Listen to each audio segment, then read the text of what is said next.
Assalamualaikum Alpercik ve onun dostları. Biz bugünkü yeni nakşimiz bilen konuşup çıkaylı. Biz bu nakşini yazılı olaylı ve dostlarımıza ögütüp koyaylı bolamdı. Hemsi başladı. Bismillah.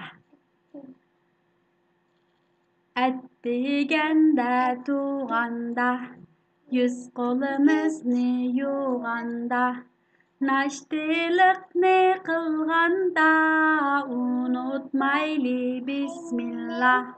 Hemme işnin beşida, her vakitta köngülde, hemmimiznin kalbide, unutmaylı Bismillah. Mektepke yollanğanda, dərisке zil çalğanda, kitaplarını açqanda, unutmaylı Bismillah.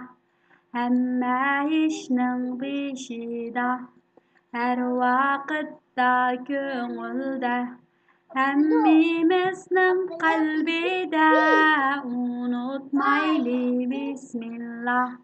Ettigen öydün çıkkanda, akşam öyge qaytqanda, uxlaydigan vakitta, unutmaylı Bismillah.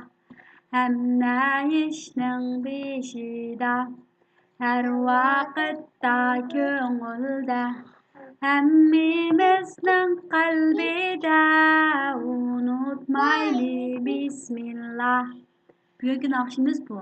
Bunu birlikte yazılı olaylı bulamdı. Tekrar okuyalım. Bismillah. Kene başlaylı. Sizlerle birlikte okunlarımız bilen bulamdı. Ettigende tuğanda, yüz kolumuzni yuğanda, naştilikni kılganda, unutmaylı Bismillah. Hemme işnin beşida, her vakitta köngülde, hemmimiznin kalbide, unutmaylı Bismillah. Alpercik bu biz bilen billahi yazılı yaptı.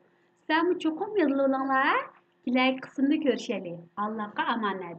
Allah'a emanet.